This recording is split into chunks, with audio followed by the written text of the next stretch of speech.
Hello and welcome back to Wireman's Whimsy. This week I'm going to work with potentially different stamp sets. I'm going to start out with Magnolia Mood and see where I get. Magnolia Mood is on the online exclusives on the Stampin' Up! Website. Super simple card today. I was really struggling, quite frankly. My creativity is a bit of a low ebb. So I went to the catalog. And on page 22 of the catalog, there's a whole bunch of little sketches down here. It's kind of examples of how you can put cards together, things like that. So I decided to start my own little sketch library. I am not an artist. I cannot draw. I cannot paint. But anyway, so don't laugh at my example. Or if it gives you a good giggle, you're welcome. But I thought about putting my own library together with things that I do, and this is what I came up with. This one, super simple card, easy peasy to do. We're going to build it right from the beginning, and I'm going to change it up a little bit. I'm going to add some ribbon to the example. I've got a lemon lolly card base. I've got a 5 1/4 by 4 piece of basic white, and I've got a piece of scrap basic white that I can fit my stamped image onto. I'm going to use the large Magnolia. I'm going to ink it up, and I'm going to stamp it down. Give it a good push, and there's our image. And while I'm just going to let that set for just a minute before I do anything else, but I'm going to show you how I did the background of the card. You can use a blending brush if you have one. If you don't have one, you can use just a plain old-fashioned cosmetic sponge. This is a round one, and I just cut it into segments, and I'm just going to come in. It makes a bit of a squeaky noise, and I'm just dipping it into the ink and rubbing it around. It doesn't have to be any particular direction or depth of color. So this is what I've done. Super simple ink pad and a sponge. I'm going to take my greeting, and I'm going to just practice stamp it a couple of times just to make sure that I'm stamping straight, because these aren't photopolymers, so I am not at my best with these ones. So lining up the stamp kind of with the lines, and I need to tip this one up just a little tiny bit when I stamp it. So there we go. Now it's straight. So I'm going to take this and I'm going to stamp, remembering to tip my stamp up just ever such a tiny bit. And there we go. We've got "Thank you for being you" stamped right onto the card front.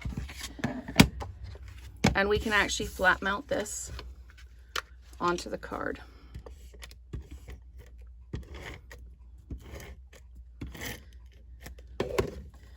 And again, as always, equal top, bottom, and side, and when you drop it down, it will be even all the way around. So next step is to color in our flower. I'm using light soft seafoam just to color in the leaves, and because of the depth of detail with the ink, I'm not even really going to worry about any kind of shading or going dark and light and blending. I'm just filling in. I think it's just so effective. I love this stamp for the detail, and you just add that subtle bit of color and it's amazing. So just coloring that in, and then coming in with the lemon lolly and just adding that little bit of color to the images. And again, this is the light lemon lolly, I think. Yes, it is the light lemon lolly. I'm just adding just that little bit of color. I'm not bringing it all the way to the top. I'm just adding just that little hint of color. I'm not coloring in the center at all. I'm just leaving it like that. I want it to be really subtle. And then we're going to die cut it out. So I'm just going to pop the die on, and like that. Put on a sticky note to hold it in place, and then run it through the machine. And there we go. And this is the type of card you can take this all kinds of places if you want to. You could use a folder on the background to add some detail. I wanted this one really to be all about the flower and the greeting. I didn't want to take away from that. So I'm just going to dimensionalize this onto the back.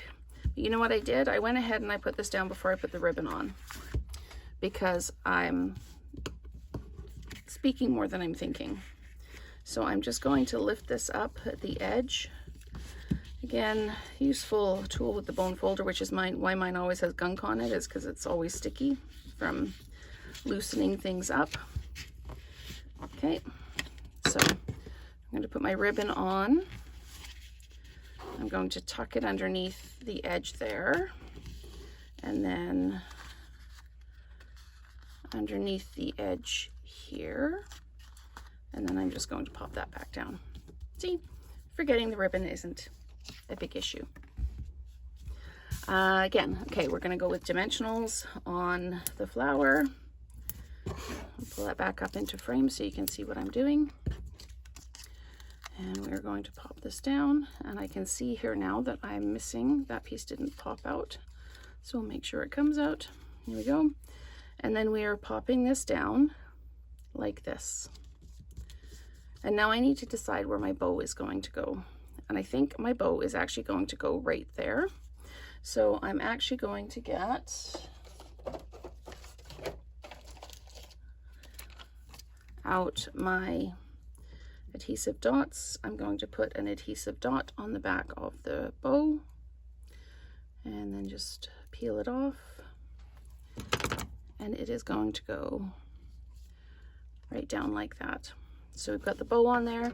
I am still going to add some of my Tinsel Gem 4-pack because it's got the really beautiful lemon lolly dots in it. I'm still going to add some of those, just kind of bringing the eye around like that.